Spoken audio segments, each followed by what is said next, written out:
नमस्ते विद्यार्थी मित्रों, Silver Bells Mansarovar Palanpur school के ऑनलाइन एजुकेशन प्रोग्राम में आपका दिल से स्वागत है। बाल मित्रों, आज हम standard 8 subject Hindi chapter number 5 जिसका नाम है दोहे। क्या नाम है? दोहे। उसका हम अभ्यास करेंगे।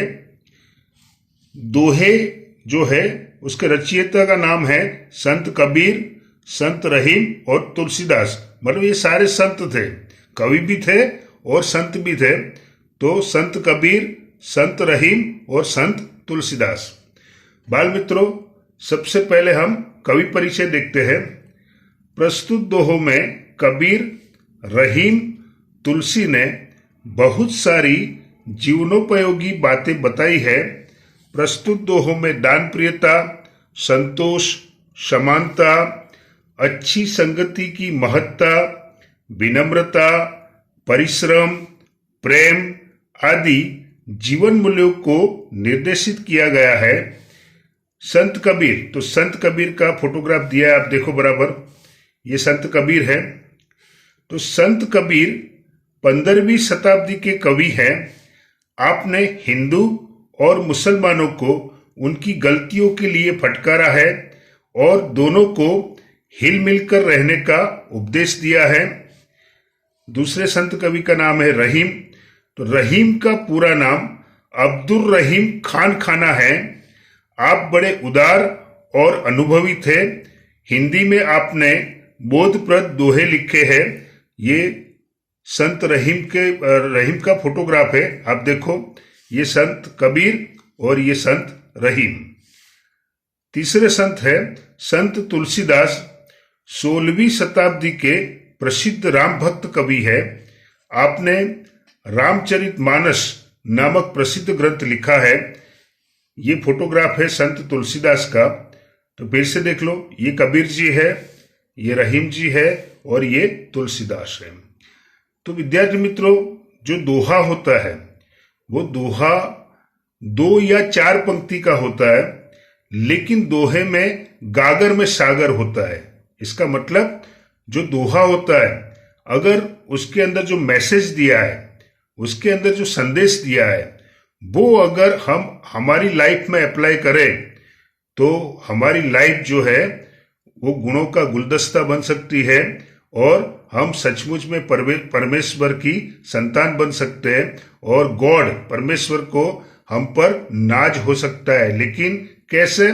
जो मैसेज है, जो मूल्य दर्शाए है, वो मूल्य अगर हम अपनी लाइफ में अप्लाई करें तो विद्यार्थी मित्रों, open your text book, page number 28।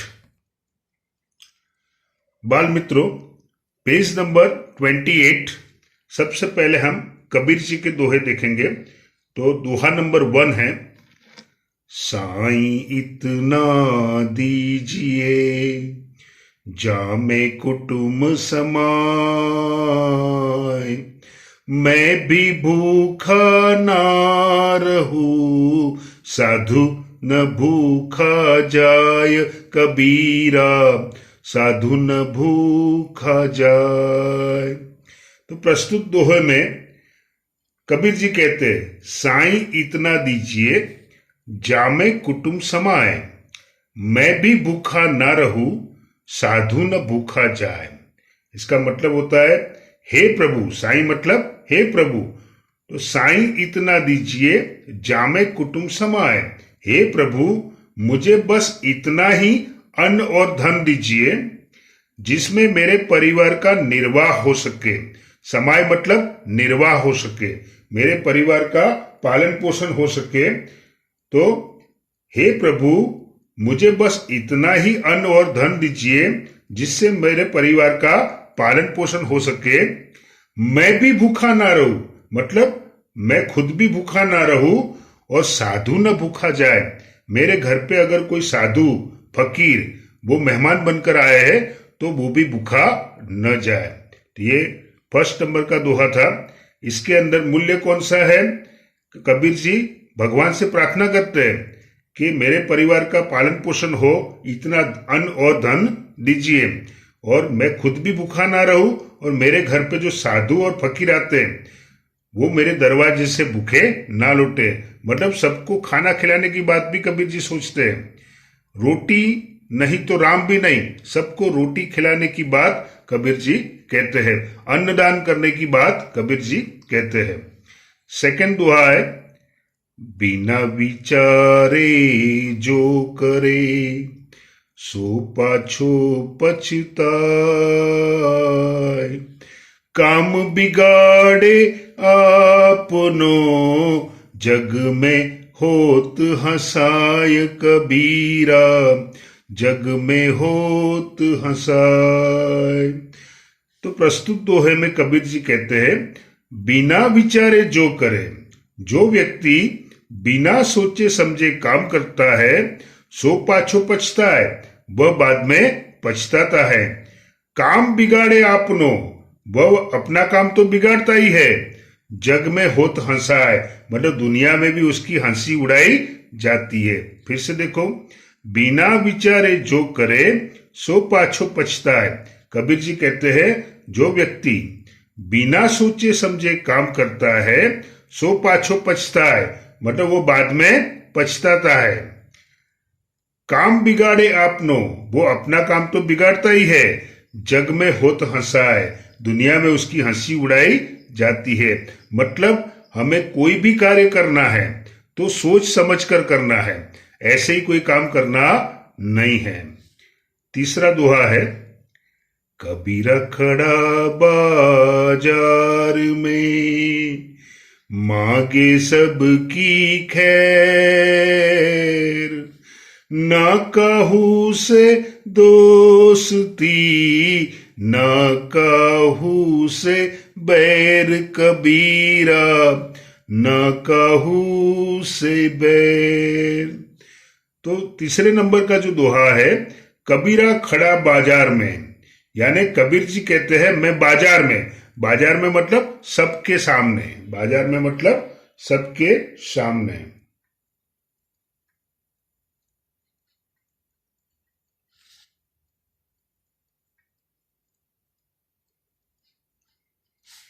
तो कबीरा खड़ा बाजार में, मतलब कबीर जी कहते हैं मैं बाजार में सबके सामने खड़ा होकर मांगे सबकी खैर, मैं भगवान से सबकी कुशलता मांगता हूं। खैर का मतलब होता है कुशलता।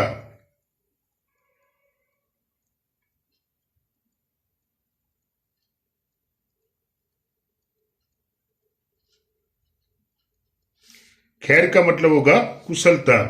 तो कबीर जी कहते हैं मैं बाजार में सबके सामने खड़ा होकर सबकी भगवान से प्रार्थना करके कुशलता मांगता हूं।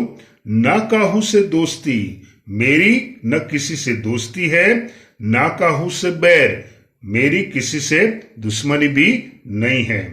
तो कबीर जी कहते हैं मैं बाजार में सबके सामने खड़ा होकर मांगे सबकी खैर, मैं भगवान से सबकी कुशलता मांगता हूं। ना काहू से दोस्ती, मेरी किसी से दोस्ती नहीं है, ना काहू से बैर, मेरी किसी से दुश्मनी नहीं है। अब संत कवि रहीम जी के दोहे देखते हैं। दोहा नंबर 1 रहीम जी का, रहीमन वे नर मर चुके जे कहु मांगन जाही, उनते पहले वे मुए जिन मुख निकसत नाही रहीमा, जिन मुख निकसत नाही। तो प्रस्तुत दोहे में रहीम जी कहते हैं, आगे वाले दोहे में कौन थे? कबीर, यहां पर रहीम। तो प्रस्तुत दोहे में रहीम जी कहते हैं वे नर मर चुके, वे मनुष्य मर चुके, जे कहूं मांगन जाई, जो कहीं दूसरों के पास मांगने जाते हैं। उनते पहले वे मुए, तो उनसे पहले तो वे मर चुके, मुए मतलब मर जाना, उनसे पहले तो वे मर चुके हैं। जिन मुख निकसत नाही, जो मांगने वाले को देने से इनकार करते हैं। फिर से देखते हैं, रहीमन वे नर मर चुके। रहीम कहते हैं कि वो मनुष्य मरे हुए है जे कहू मांगन जाई, जो कहीं दूसरों के पास मांगने जाते हैं। उनते पहले वे मुए, उनसे भी पहले वो मर चुके हैं। जिन मुख निकसत नाही, जिन्होंने मांगने वाले को इनकार कर दिया है। सेकंड नंबर का देखते हैं। जो रहीम उत्तम प्रकृति, का करी सकत कुसंग। चंदन विष व्यापत नहीं, लिपटे रहत भुजंग रहीमा, लिपटे रहत भुजंग। तो दोहा नंबर 2, जो रहीम उत्तम प्रकृति, का करी सकत कुसंग। तो रहीम जी कहते हैं प्रकृति का मतलब दो होता है, एक तो कुदरत भी होता है और दूसरा स्वभाव भी होता है, लेकिन यहां पर क्या होगा, स्वभाव। तो जो रहीम उत्तम प्रकृति, जो उत्तम स्वभाव के मनुष्य होते हैं। का करी सकत कुसंग, तो बुरे लोगों की संगति का उन पर बुरा असर नहीं पड़ता। फिर से रहीम जी कहते हैं जो उत्तम स्वभाव के मनुष्य होते हैं वो बुरे लोगों की संगत से, का करी सकत कुसंग, कुसंग मतलब बुरी संगति, बुरी संगति से उन पर कोई प्रतिकूल प्रभाव नहीं पड़ता। कैसे?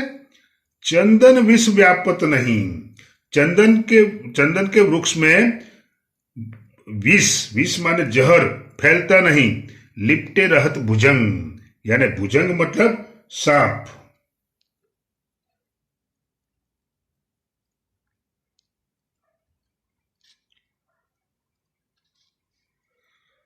तो चंदन का जो पेड़ है उसका नाम आपने सुना होगा। चंदन एकदम सुगंधीदार होता है। तो चंदन का जो पेड़ है उस पर भुजंग यानी सांप लिपटे रहते हैं, लेकिन चंदन के पेड़ में उनका जहर आता नहीं है। चंदन वही सुगंध देता है, उसमें कोई जहर नहीं होता है, क्योंकि सांप लिपटे रहते हैं फिर भी चंदन के वृक्ष में जहर नहीं आते हैं। इसका मतलब जो उत्तम स्वभाव का मनुष्य है उसके पास अगर बुरी संगति वाला लोग भी आएगा तो उसके अंदर कोई डिफरेंस नहीं आएगा। जैसे चंदन के पेड़ पर सांप लिपटे रहते हैं फिर भी चंदन में सांपों का विष नहीं फैलता। तीसरा दोहा, बड़े बड़ाई ना करे, बड़े न बोले बोल, रही मन हीरा कब कहे, लाख टका मेरो मोल रहीमा, लाख टका मेरो मोल। प्रस्तुत दोहे में रहीम जी कहते हैं बड़े बड़ाई ना करे, बड़े न बोले बोल। रहीम जी कहते हैं जो बड़े लोग होते हैं, जो सचमुच में बड़े लोग होते हैं, वो बड़ाई अपनी प्रशंसा कभी नहीं करते। तो बड़ाई का मतलब होता है प्रशंसा। इसका मतलब बड़ाई। तो जो सचमुच में बड़े लोग होते हैं वो अपनी स्वयं प्रशंसा नहीं करते। बड़े न बोले बोल मतलब वो सचमुच बड़े हैं, वो बड़े बोल नहीं बोलते, मतलब बड़ी बड़ी बातें नहीं करते। रहीम जी एग्जाम्पल दे रहे, रहीमन हीरा कब कहे, लाख टका मेरो मोल। इसका मतलब हीरा कभी नहीं कहता कि उसका मूल्य लाख रुपये है। कभी हीरे ने अपनी प्राइस बताई नहीं है कि मेरा मूल्य लाख रुपया है। हीरो का जो जौहरी होता है वो पहचान ही जाता है कि ये कोहिनूर हीरा है या ये सच्चा हीरा है, तो अपना मूल्य अपने आप हो जाता है। तो कहने का मतलब ये कि जो सचमुच में बड़े लोग हैं वो अपनी प्रशंसा नहीं करते, ना तो वो बड़ी बड़ी बातें करते हैं, वो काम करने में विश्वास रखते हैं। हीरा जो डायमंड होता है वो कभी ऐसा नहीं कहता कि मेरी कीमत लाख रुपये है। बाल मित्रों, पेज नंबर 29 उस पर संत तुलसीदास के दोहे लिखे हैं। दोहा नंबर 1, आवत ही हर से नहीं, नैनन नहीं सने, तुलसी वहां न जाइए, कंचन बरसे मेघ, तुलसी जी कंचन बरसे मेघ। तो प्रस्तुत दोहे में संत तुलसीदास कहते हैं कि जिस घर के लोग आवत ही हर्षे नहीं, नैनन नहीं सने। जब हम किसी के घर पे मेहमान बनते हैं तो किसी का बड़ा मकान देखकर मेहमान नहीं बनना है, या फिर कोई व्यक्ति कितना अमीर है, कितना समृद्ध है, ये सोचकर मेहमान नहीं बनना है, लेकिन उसका दिल कितना बड़ा है, उसके दिल में हमारे प्रति स्नेह कितना है, उसके आधार पर हमें किसी के घर पे मेहमान बनना चाहिए। तो आवत ही हर्षे नहीं, संत तुलसीदास जी कहते हैं जिस घर के लोग तुम्हें आवत ही, आया हुआ देखकर, आवत ही मतलब आया हुआ देखकर, हर्षे नहीं मतलब हर्षित ना हो, खुश ना हो, नैनन नहीं सने, जिनकी आंखों में, नैनन मतलब आंखें, जिनकी आंखों में आपको देखकर, सने, सने मतलब स्नेह, सने मतलब स्नेह, आपको देखकर जिनकी आंखों में स्नेह, प्रेम दिखाई ना दे, प्रेम की भावना ना हो, तुलसी वहां न जाइए। संत तुलसीदास जी कहते हैं उस घर में कभी न जाइए, कंचन बरसे मेघ, भले ही वहां पर कंचन, कंचन का मतलब होता है सोना, गोल्ड, और मेघ का मतलब होता है बरसात या बारिश। तुलसीदास जी कहते हैं तुलसी वहां न जाइए, कंचन बरसे मेघ, भले वहां पर सोना ही क्यों न बरसता हो, वहां पर सोने की बरसात ही क्यों ना होती हो। फिर से देखते हैं, आवत ही हर्षे नहीं। तुलसीदास जी कहते हैं कि जिस घर के लोग आपको देखकर हर्षित नहीं होते, खुश नहीं होते, नैनन नहीं सने, उनकी आंखों में आपको देखकर स्नेह की भावना नहीं दिखाई देती, तुलसीदास जी कहते हैं वहां न जाइए, आप कभी वहां पर मेहमान नहीं बनिए, भले कंचन बरसे बेग, उनके घर में कंचन माने सोना बरसता हो, फिर भी हमें वहां पर नहीं जाना चाहिए। प्रस्तुत दोहा देखो सेकंड नंबर 2, विद्या धन उद्यम बिना, कहो छुपावे कौन, बिना डुलाए न मिले, जो पंखों का पौन, तुलसी जी जो पंखा को पौन। तो प्रस्तुत दोहे में तुलसीदास जी कहते हैं विद्या धन उद्यम बिना, उद्यम माने परिश्रम, उद्यम का मतलब होता है परिश्रम,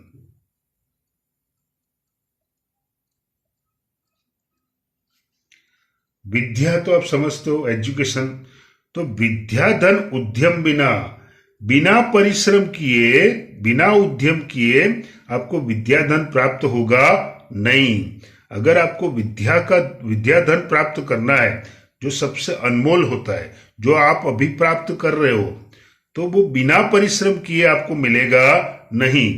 कहो जो पावे कौन, मतलब कौन पा सकता है, बिना परिश्रम किए कोई विद्या धन प्राप्त कर सकता नहीं, कोई कितना भी वो हो। जैसे विद्या धन उद्यम बिना, बिना परिश्रम किए विद्या धन कहो जो पावे कौन, किसने पाया है। यहां पर एग्जाम्पल दिया है, बिना डुलाए ना मिले, जो पंखों का पौन, पौन का मतलब होता है हवा, पौन का मतलब होगा हवा। तो पहले हाथ पंखे आते थे, तो बिना डुलाए ना मिले, अगर हाथ पंखों को हाथ से हिलाए बिना, जो पंखा को पौन मतलब पंखे की हवा भी नहीं मिलती। आई रिपीट, विद्या धन उद्यम बिना, बिना परिश्रम किए विद्या धन किसने पाया है, कहो जो पावे कौन, किसने पाया है।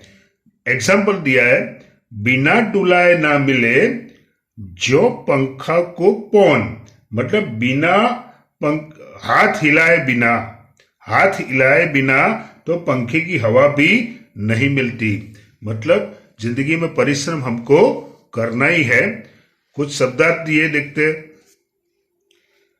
कुटुंब, उसका मतलब होता है कुटुंब, परिवार। खैर का मतलब होता है कुशल या कुशलता। नाद, इसका मतलब होता है आवाज, ध्वनि। कुसंग का मतलब होता है बुरी संगत। भुजंग का मतलब होता है सांप अथवा तो सर्प। नैनन का मतलब होता है आंखों में। हर्षय, उसका मतलब होता है खुशी। कंचन का मतलब होता है सोना। मेघ का मतलब होता है मेघ। उद्यम का मतलब होता है परिश्रम। पवन का मतलब होता है पवन अथवा तो हवा। खाना, इसका मतलब होता है सरदारों का सरदार, एक उपाधि। तो ये शब्दार्थ थे जो आपको याद रखने हैं। एक्सरसाइज क्या करना है, तो अभ्यास में कुछ भी लिखना नहीं है। स्वाध्याय देखो। स्वाध्याय में क्वेश्चन नंबर 1, प्रश्नों के उत्तर लिखिए। उसमें 1, 2, 3, 4 और 5 ये। और क्वेश्चन नंबर 2, इस इकाई के दोहों में से आप कौन से सद्गुण ग्रहण करेंगे, तो ये क्वेश्चन नंबर 2। तो स्वाध्याय में आपको क्वेश्चन नंबर 1 में 1 to 5 और क्वेश्चन नंबर 2 इतना होमवर्क की नोटबुक में लिखना है। ग्रोसरी तो लिखनी ही है, शब्दार्थ तो लिखना ही है, अभ्यास में कुछ भी नहीं लिखना है। स्वाध्याय में क्वेश्चन नंबर 1 में 1 to 5 और क्वेश्चन नंबर 2 ये आपको एक्सरसाइज की नोटबुक में लिखना है। तो विद्यार्थी मित्रों, जो दोहे थे उसके अंदर दान प्रियता, संतोष, समानता, अच्छी संगति की महत्ता, विनम्रता, परिश्रम, प्रेम आदि जीवन मूल्यों को दर्शाया गया है। दोहा जो होता है वो गागर में सागर होता है, मतलब बहुत बड़ा ज्ञान, जिंदगी का ज्ञान, सचमुच का ज्ञान वो 2 पंक्ति या 4 पंक्ति में आपको देते हैं। लेकिन शर्त क्या है, शर्त सिर्फ इतनी है कि जो दोहे आपने समझे हैं उस दोहे को खाली रटाफिकेशन नहीं करना है, अपनी लाइफ में उसको अप्लाई करना है। जो सद्गुण की बात की है वो सद्गुण हमको लाइफ में ग्रहण करने हैं, लाइफ में इम्प्लीमेंट करना है। अगर हम इम्प्लीमेंट करेंगे तो हमारी जिंदगी में बाहर आ जाएगी। तो बाल मित्रों, मैं आशा करता हूं, विश्वास करता हूं कि चैप्टर नंबर 5 दोहे वो आपकी समझ में अच्छी तरह से आ गया होगा। थैंक यू, आभार, धन्यवाद।